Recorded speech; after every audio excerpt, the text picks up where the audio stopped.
제11장.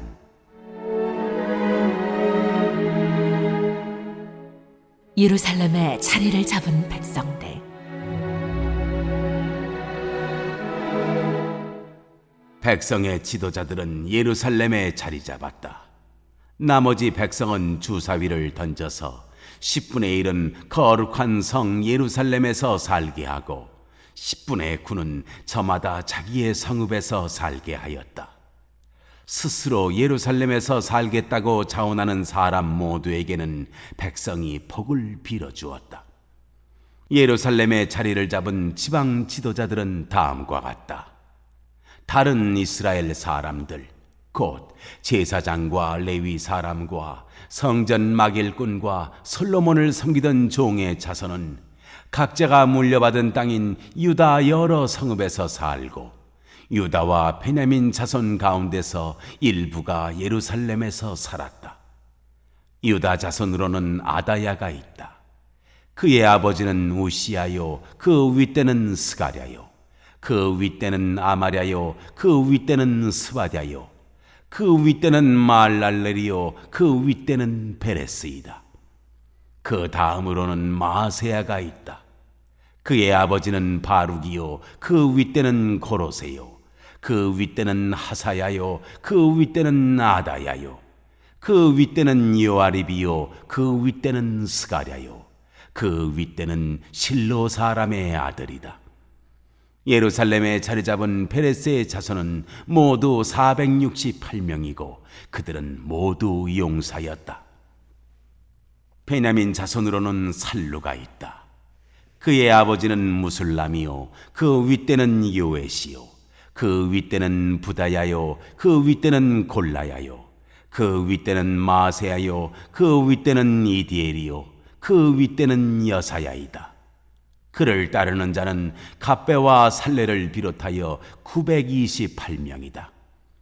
시그리의 아들인 요엘이 그 우두머리이고 하스누아의 아들인 유다는 그 도성의 제2구역을 다스렸다. 제사장 가운데는 요아립의 아들인 여다야와 야긴과 스라야가 있다. 스라야의 아버지는 힐기야요, 그 윗대는 무슬람이요, 그 윗대는 사독이요, 그 윗대는 무라요시요, 그 윗대는 하나님의 성전의 책임자인 아이두비다. 안녕하세요. 4월 22일 목요일입니다. 오늘은 느헤미야 11장과 12장의 말씀을 함께 살펴보도록 하겠습니다. 잠시 기도하시겠습니다. 하나님 아버지, 지난 밤 함께 하여 주시고 귀한 하루 맞이하게 하심에 감사드립니다. 오늘도 허락하신 말씀을 읽고 묵상할 때에 말씀이 이해되게 하여 주시옵시고 깨닫게 하여 주셔서 말씀 가운데 살아가는 하루 되게 하여 주시옵소서. 예수님의 이름으로 기도합니다. 아멘.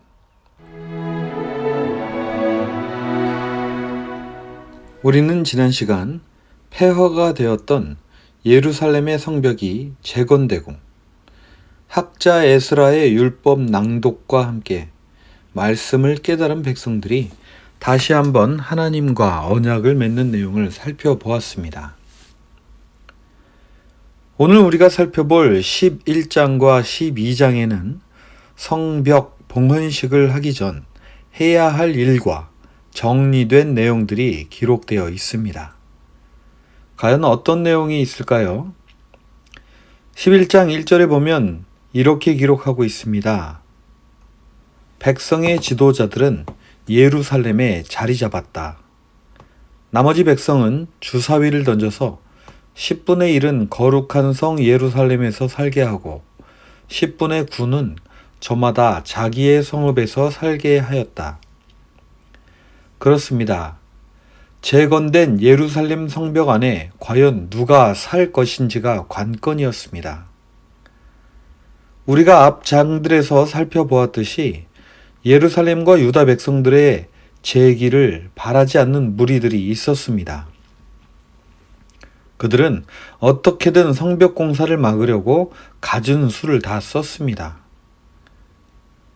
공격을 한다고 위협을 하다가 그것이 안 되니까 몰래 쳐들어오려고 하고, 그래도 안 되니까 느헤미야를 암살하려고까지 하였습니다.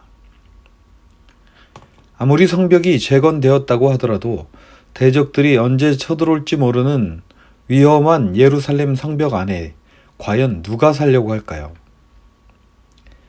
하지만 백성의 지도자들이 앞장서서 예루살렘의 자리를 잡습니다. 그리고 나머지 백성들 가운데서 주사위를 던져 10분의 1을 뽑아 예루살렘에 살게 합니다. 1장을 돌이켜보면 느헤미야의 동생 하나니가 전해준 유다와 예루살렘의 모습에 대한 소식을 듣고 느헤미야는 4개월이나 울면서 기도했었습니다. 지금 비록 문과 성벽이 완성되었다 하더라도 예루살렘의 모습은 아마도 예루살렘을 둘러싼 성벽과 성문, 그리고 그 안에 성전만 덩그러니 세워진 그런 모습이었을 것입니다. 그 예루살렘 성 안을 다시 세울 생각을 하기만 해도 아마 끔찍했을 수도 있습니다.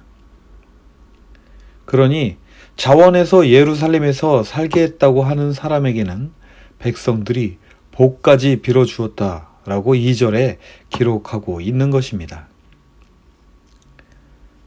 이어서 느헤미야는 예루살렘에 살기로 했던 사람들의 명단을 기록하며 그들의 선택을 귀하게 여깁니다. 이렇게 기록된 것이 바로 오늘 우리가 읽은 11장 4절부터 24절에 기록된 사람들의 명단입니다. 그리고 25절부터 36절까지는 10분의 9에 해당하는 유다와 베냐민 백성들이 자리 잡고 살았던 마을들과 마을에 딸린 들판의 이름이 기록되어 있습니다. 이어지는 12장에는 또 여러 사람들의 명단이 기록되어 있는데요. 먼저 수룹바벨과 대제사장 예수아를 따라서 1차로 귀환했던 제사장과 레위 사람들의 명단이 기록되어 있습니다. 다음으로 10절과 11절을 보면 대제사장 예수아의 후손들을 기록하고 있는데요.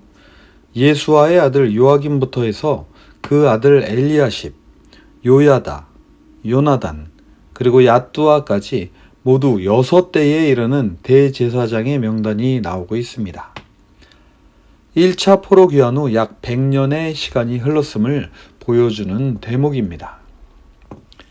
그리고 이어서 대제사장 예수아의 아들인 요야김 때의 제사장 가문의 우두머리들을 가문별로 기록하고 있고, 그 이후에 엘리야십과 요야단과 요하난과 야뚜아 때의 레위 사람과 제사장들의 명단은 왕실 일지에 기록되어 있다라고 합니다.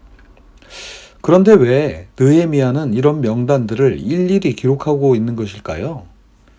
그것은 아마도 느헤미야가 성벽을 세우는 것도 중요했지만 유다의 총독으로서 유다를 잘 다스리는 것도 중요했기 때문일 것입니다.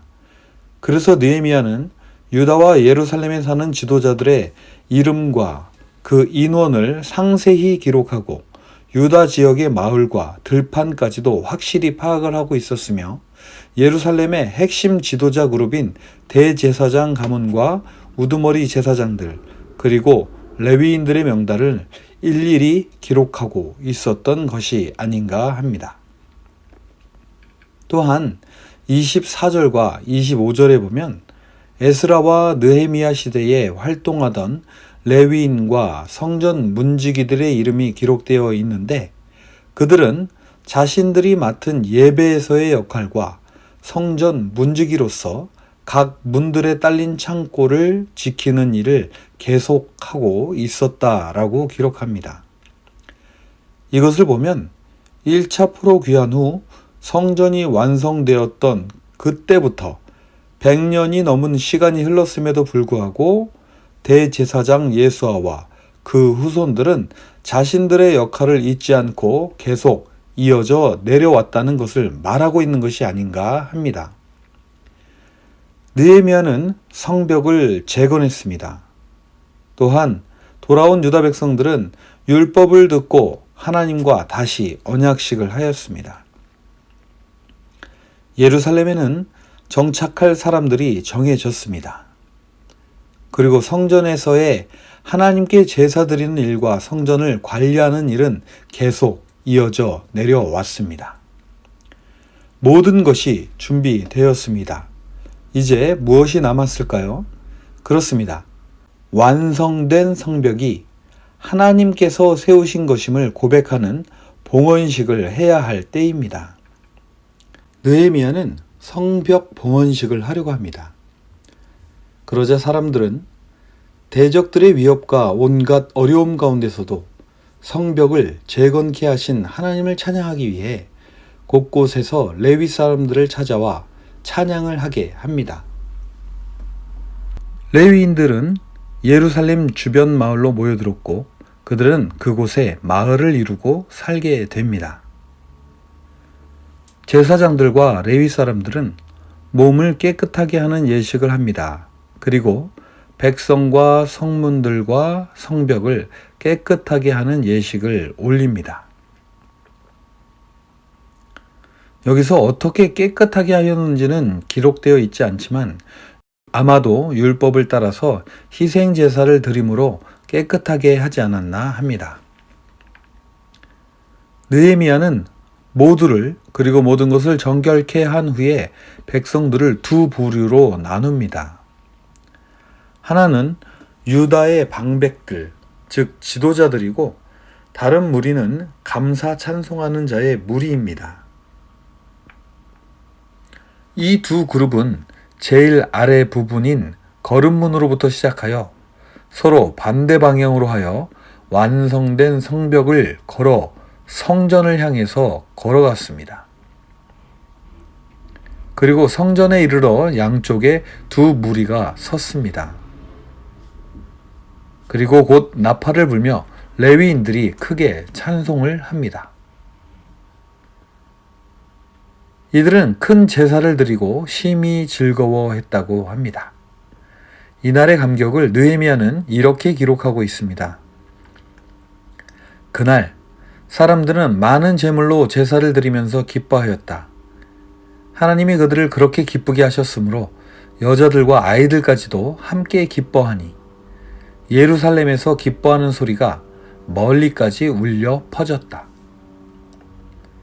이날은 하나님의 영광이 드러난 날입니다. 100년 이상 무너져 있었던 성벽이 52일 만에 재건되고 백성들은 율법을 이해하며 하나님의 백성이 되고자 새 언약식을 했습니다. 그들의 조상들이 했던 모든 잘못들은 이제 용서를 받았습니다. 그리고 비록 아직은 페르시아 제국의 속국이지만 그곳에서 새로운 하나님의 백성으로 거듭나는 순간입니다. 그리고 이날 백성들은 제사장과 레위 사람에게 주는 헌납물과 첫 소산, 그리고 11조 등을 보관하는 창고를 맡을 관리인을 세웠습니다. 이 말은 무슨 말인가요? 이 말은 곧 유다 백성들이 성전과 거기서 일하는 사람들을 돌보면서 하나님께 드리는 예배가 끊이지 않도록 하겠다라는 의지라고도 말할 수 있을 것입니다. 드디어 유다의 하나님을 향한 신앙이 완전히 회복되어짐을 볼 수 있는 것입니다. 오늘 우리는 포로에서 돌아온 느헤미야와 유다 백성들이 성벽을 봉헌하는 장면을 살펴보았습니다. 하나님은 그 말씀대로 그들의 잘못을 용서하시고 다시 성전을 재건케 하셨지만 그들이 진정 하나님께서 원하시던 모습으로 다시 태어나기에는 처음에 돌아왔던 대제사장 예수아가 6대 손까지 이어진 시간이 흐른 후에야 하나님의 역사가 이루어진 것입니다. 하나님 편에서 보면 이것은 정말 짧은 시간이었을 수도 있었겠지만 사람들은 이 6대나 지나는 시간이 어마어마하게 길고 지루한 시간이었을 수도 있습니다. 하지만 하나님은 한치의 오차도 없이 모든 일들을 이루어 가십니다. 아마도 그 긴 기다림의 시간은 느헤미야라는 인물과 또한 그들과 함께 일할 사람들을 기다리는 시간이 아니었을까 합니다.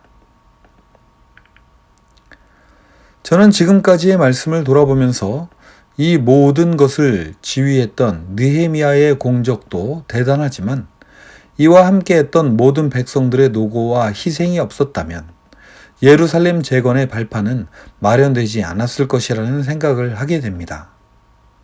또한 이 모든 것을 계획하시고 예비하시며 때에 따라 역사하시는 하나님의 역사하심을 보게 됩니다. 우리는 아직 팬데믹으로부터 완전히 자유롭지 않습니다. 또한 그 팬데믹으로 인해 새롭게 얻게 된 생활 방식에 적응이 되어 또다시 새로운 변화를 맞기에도 역시 쉽지 않을 것입니다. 하지만 하나님께서는 하나님의 때에 느헤미야와 그 백성들을 보내시어 무너진 성벽과 신앙을 다시 세우시고 예루살렘을 재건케 하셨듯이 하나님을 믿고 때를 기다리며 준비하는 자들을 통해 하나님의 구원의 역사를 이루어 가실 줄 믿습니다. 오늘도 이 믿음 안에서 매일매일 신앙의 성벽을 쌓아 올려 모든 것은 하나님께서 하셨습니다 라고 찬양하며 기쁨으로 봉헌하는 나를 맞이하시는 복된 저와 여러분이 되시기를 주님의 이름으로 축복합니다. 기도하시겠습니다. 하나님 아버지 감사합니다. 오늘도 말씀을 통해 무너진 성벽을 다시 세울 뿐 아니라 황폐했던 예루살렘에 활력과 신앙의 회복을 주시는 하나님 아버지의 능력을 봅니다.